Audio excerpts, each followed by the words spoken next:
ನಮಸ್ಕಾರ ರೀ ಎಲ್ಲರಿಗೂ. ಅಮ್ಮನ ಅಡುಗೆ ಚಾನಲ್ಗೆ ಸ್ವಾಗತ. ನಾವು ಇವತ್ತು ಪುದೀನ ರೈಸ್ ಮಾಡೀವ್ರಿ. ಪುದೀನ ರೈಸ್ ಅಂತೂ ಭಾರಿ ಬೆಸ್ಟ್ ಆಗೈತ್ರಿ. ಪುದೀನ ರೈಸ್ ಮಾಡೋದಕ್ಕೆ ಇಲ್ಲಿ ಏನೇನು ಬೇಕು ಅನ್ನೋದು ನೋಡ್ಕೊಂಬರೋಣ ಬರ್ರಿ. ಇಲ್ಲಿ ನೋಡ್ರಿ, ಅನ್ನ ತೊಗೊಂಡಿವ್ರಿ, ಮಾಡಿ ತಕ್ಕೊಂಡೀವ್ರಿ ಅದನ್ನು ಅನ್ನ.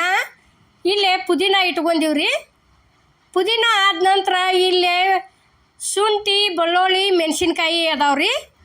ಅದಾದ ನಂತರ ಕಡ್ಲಿಬೇಳೆ ಅದಾವ್ರಿ. ಇಲ್ಲೇ ಕಡ್ಲಿಬೇಳೆ ಆದ ನಂತರ ಇಲ್ಲೇ ಉದ್ದಿನಬೇಳೆ ಅದಾವ್ರಿ, ಒಂದು 2 ಚಮಚದಷ್ಟು. ಉದ್ದಿನಬೇಳೆ ಆದ ನಂತರ ಇಲ್ಲೇ ಕಡ್ಲಿ ಬೀಜ ಅದಾವ್ರಿ. ಕಡ್ಲಿ ಬೀಜ ಆದ ನಂತರ ಇಲ್ಲೇ ಒಂದು ಸ್ವಲ್ಪ ಕೊಬ್ಬರಿ ತೊಗೊಂಡಿವ್ರಿ. ಇಲ್ಲೇ ಸಾಸ್ಮಿ ತೊಗೊಂಡಿವ್ರಿ. ಸಾಸ್ಮಿ ಆದ ನಂತರ ಇಲ್ಲೇ ಜೀರಿಗೆ ತೊಗೊಂಡಿವಿ ನೋಡ್ರಿ. ಜೀರಿಗೆ ಆದಿಂದ ಇಲ್ಲೇ ಮಸಾಲೆ ತೊಗೊಂಡಿವ್ರಿ. ಮಸಾಲೆ ಆದ ನಂತರ ಇಲ್ಲೇ ಧನಿಯಾ ಪೌಡ್ರ್ ತೊಗೊಂಡಿವ್ರಿ. ಒಂದು ಸ್ವಲ್ಪ ಧನಿಯಾ ಪೌಡ್ರ್ ಆದಿಂದ ಇಲ್ಲೇ ಕೊತ್ತಂಬರಿ ಸೋಸಿ ಇಟ್ಕೊಂಡಿವ್ರಿ, ಚಲೋ ತಂಗೆ ತೊಳೆದ. ಕೊತ್ತಂಬರಿ ಆದ ನಂತರ ಇಲ್ಲೇ ಅರ್ಧ ಲಿಂಬು ಹೋಳು ತೊಗೊಂಡಿವ್ರಿ. ಇಲ್ಲಿ ತೋರ್ಸಾಕತ್ತೀವಿ ನೋಡ್ರಿ ಲಿಂಬು ಹೋಳ. ಲಿಂಬು ಹೋಳ ಆದ ನಂತರ ಅದಕ್ಕೆ ಏನೇನು ಬೇಕು ಅನ್ನೋದು ಇಲ್ಲೆಲ್ಲ ಜೋಡಿಸಿ ಇಟ್ಟಿವಿ ನೋಡ್ರಿ. ಈಗ ಅಲ್ಲಿ ತೋರಿಸೋದಲ್ದ. ಈಗ ಇಲ್ಲೇ ಮಿಕ್ಸರ್ ಬರ್ನಿಗೆ ಪುದೀನ ಹಾಕಾಕತ್ತೀವ್ರಿ. ಪುದೀನ ಆದ ನಂತರ ಈಗ ಮೆಣಸಿನ್ಕಾಯಿ ಹಾಕಾಕತ್ತೀವ್ರಿ. ಮೆಣಸಿನ್ಕಾಯಿ ಆದಿಂದ ಶುಂಠಿ ಹಾಕಾಕತ್ತೀವ್ರಿ. ಶುಂಠಿ ಆದಿಂದ ಬೆಳ್ಳುಳ್ಳಿ ಸುಲಿದಿಟ್ಟಂಥ ಬೆಳ್ಳುಳ್ಳಿ ಸೇರ್ಸಾಕತ್ತೀವ್ರಿ. ಬೆಳ್ಳುಳ್ಳಿ ಆದಿಂದ ಇಲ್ಲೇ ಅದನ್ನು ಕೊಬ್ಬರಿ ಕಟ್ ಮಾಡಿ ಸ್ವಚ್ಛಂಗೆ ತೊಗೊಂಡು ಕೊಬ್ಬರಿ ಇಟ್ಕೊಂಡಿದ್ದೀವ್ರಿ. ಕೊಬ್ಬರಿ ಸೇರ್ಸಾಕತ್ತೀವ್ರಿ. ಕೊಬ್ಬರಿ ಆದ ನಂತರ ಸೋಸಿಟ್ಟಂಥ ಕೊತ್ತಂಬರಿ ಸೇರಿಸಿದ್ದೀವಿ ನೋಡ್ರಿ. ಇದನ್ನು ಮಿಕ್ಸಿಗೆ ಹಾಕೊಂಡ್ಬರ್ತೀವಿ ನೋಡ್ರಿ. ಈಗ ಸಣ್ಣಂಗೆ ನೋಡ್ರಿ ಇಲ್ಲಿ ತೋರ್ಸಾಕತ್ತೀವಿ. ಮಿಕ್ಸಿಗೆ ಹಾಕೊಂಬಂದು ಒಂದು ಸ್ವಲ್ಪ ನೀರು ಹಾಕ್ಬೇಕ್ರಿ ಅದಕ್ಕೆ. ಅಂದ್ರೆ ಈ ರೀತಿ ಮಂದಗಾಕತ್ರಿ, ಇಲ್ಲಾದ್ರೆ ಹಂಗೆ ಆದ್ರೆ ಸಣ್ಣ ಆಗೋದಿಲ್ಲ ನೋಡ್ರಿ. ಈಗ ಇಲ್ಲೇ ತೋರ್ಸಾಕ್ತೀವಿ ನೋಡ್ರಿ. ಇಲ್ಲೇ ಗ್ಯಾಸ್ ಮೇಲೆ ಒಂದು ಕಡಾವ್ಗಿ ಇಟ್ಟು ಕಡಾವ್ಗಿಗೆ ಒಂದು 2 ಚಮಚದಷ್ಟು ತುಪ್ಪ ಹಾಕಿದ್ದೀವ್ರಿ. ತುಪ್ಪ ಕಾದೈತ್ರಿ. ಅದು ಕಾದಿಂದ ಕಡ್ಲಿಬೇಳೆ ಹಾಕಿದ್ದೀವಿ ನೋಡ್ರಿ. ಈಗ ಕಡ್ಲಿಬೇಳೆ ಆದ ನಂತರ ಉದ್ದಿನಬೇಳೆ ಹಾಕಿದ್ದೀವ್ರಿ. ಅದೊಂದು 2 ಚಮಚ, ಅದೊಂದು 2 ಚಮಚದಷ್ಟು ತೊಗೊಂಡಿವ್ರಿ ನಾವು. ಉದ್ದಿನಬೇಳೆ ಆದಿಂದ ಕಡ್ಲಿ ಬೀಜ ಹಾಕಿದ್ದೀವಿ ನೋಡ್ರಿ. 3 ಸೇರಿ ಚಂದಂಗೆ ಹುರಿಬೇಕ್ರಿ. ಅವ್ನು ಫಸ್ಟ್ ಚಲೋತ ಕೆಂಪಗೆ ಆಗುವವರೆಗೆ ಹುರಿಬೇಕ್ರಿ ನೋಡ್ರಿ. ಈಗ ಸಣ್ಣಂಗೆ ಹುರಿ ಇಟ್ಟು ಕರೆದ್ರನ ಈ ರೀತಿ ಕೆಂಪಗೆ ಹಾಕಾವ್ರಿ ಅವು. ಯಾಕಂದ್ರೆ ಜೋರು ಹುರಿ ಇಡ್ತಂದ್ರೆ ಮ್ಯಾಲೆ ಅಷ್ಟೇ ಕೆಂಪಾಗಿರ್ತಾವೆ, ಒಳಗೆ ಹಸಿ ಹಸಿ ಇರ್ತಾವ್ರಿ.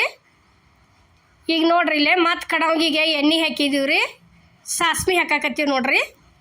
ಸಾಸ್ಮಿ ಚಟಪಟ ಅಂದಿಂದ ಜೀರಿಗೆ ಹಾಕ್ಬೇಕ್ರಿ ನೋಡ್ರಿ. ಈಗ ಇಲ್ಲಿ ತೋರ್ಸಾಕತ್ತೀವಿ ನೋಡ್ರಿ. ಈಗ ಚಟಪಟ ಅಂದಿಂದ ಅದು ಮಿಕ್ಸರ್ಗೆ ಹಾಕೊಂಡು ಬಂದಂಥದ ಮಸಾಲೆ ಎಲ್ಲ ಕಡಾವಿಗೆ ಸುರುವಿದೀವಿ ನೋಡ್ರಿ. ಇಲ್ಲೇ ಉರಿ ಸ್ಲೋ ಇಟ್ಟು ಸುರುಬೇಕ್ರಿ ಇದನ್ನು. ಈಗಾಗಲೇ ರೈಸ ಒಂದು 2 ಥರ ಮಾಡಿ ತೋರಿಸಿವ್ರಿ ನಾವು. ಈಗ ಇದೊಂದು ಥರ ಬೇರೆ ಮಾಡೀವ್ರಿ. ನೀವು ಮಾಡಿ ನೋಡ್ರಿ ಹೆಂಗಾಗೈತೆ ಅನ್ನೋದು ನಮಗೂ ಕಮೆಂಟ್ನ್ಯಾಗ ತಿಳಿಸ್ರಿ ನೋಡ್ರಿ. ಈಗ ಮಸಾಲೆ ಹಾಕಾಕತ್ತೀವಿ ನೋಡ್ರಿ. ಗರಂ ಮಸಾಲ ರೀ ಅದು. ಗರಂ ಮಸಾಲ ಆದಿಂದ ಧನಿಯಾ ಪೌಡ್ರ್ ಹಾಕಾಕ್ತೀವ್ರಿ. ಧನಿಯಾ ಪೌಡ್ರ್ ಆದಿಂದ ಒಂದು ಸ್ವಲ್ಪ ತಿರುವಾಡ್ಬೇಕ್ರಿ. ಅದನ್ನು ಚಲೋ ತಂಗೆ ಮಿಕ್ಸ್ ಆಗ್ಬೇಕ್ರಿ ಎಲ್ಲ ಕಡೆ ನೋಡ್ರಿ. ಈಗ ಈ ರೀತಿ ಅದೆಲ್ಲ ಮಿಕ್ಸ್ ಆದಿಂದ ಒಂದು ಅರ್ಧ ಲಿಂಬು ಹೋಳು ಏನು ತೋರಿಸಿದ್ದೀವ್ರಲ್ಲ, ಆ ಲಿಂಬು ಹೋಳ ಹಿಂಡುದ್ರಿ ಅದ್ರಾಗ ನೋಡ್ರಿ. ಈಗ ಈ ರೀತಿ ಹಿಂಡೆ ಮತ್ತೊಂದು ಸ್ವಲ್ಪ ತಿರುಗಾಡ್ಬೇಕ್ರಿ. ಇಲ್ಲೇ ಒಂದು ಸ್ವಲ್ಪ ಉಪ್ಪು ಹಾಕಿವ್ರಿ. ಯಾಕಂದ್ರೆ ಅನ್ನಕ್ಕೆ ಬೇರೆ ಹಾಕಿರ್ತೈತ್ರಿ, ಅಗ್ದಿ ಈಟ ಹಾಕಿವ್ರಿ. ಹಾಕಲಿಲ್ಲ ಅಂದ್ರೂ ನಡಿತೈತಿ, ಆದರೂ ಒಂದು ಸ್ವಲ್ಪ ಬೇಕ್ರಿ ನೋಡ್ರಿ. ಈ ರೀತಿ ತಿರುವಾಡಿದ್ದಿಂದ ಈಗ ಮಾಡಿ ಇಟ್ಕೊಂಡಂಥ ಅನ್ನ ತಂದು ಇದಕ್ಕೆ ಸೇರಿಸೋದ್ರಿ. ಈಗ ನೋಡ್ರಿ ಇಲ್ಲೇ ನಾವು ಒಂದು ಅರ್ಧ kg ಅಷ್ಟು ಮಾಡೀವ್ರಿ.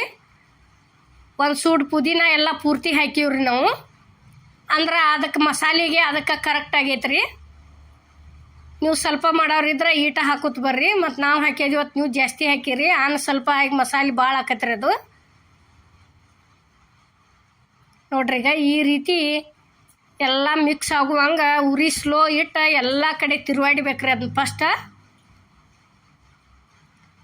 ಇದು ನೋಡಕ್ಕೆ ಎಷ್ಟು ಚಂದ ಆಗೈತ್ರಿಲೆ ಪುದೀನ ರೈಸ. ಬಾಯಾಗ ತಿನ್ನಕ್ಕೂ ಅಷ್ಟು ಟೇಸ್ಟ್ ಆಗೈತ್ರಿ.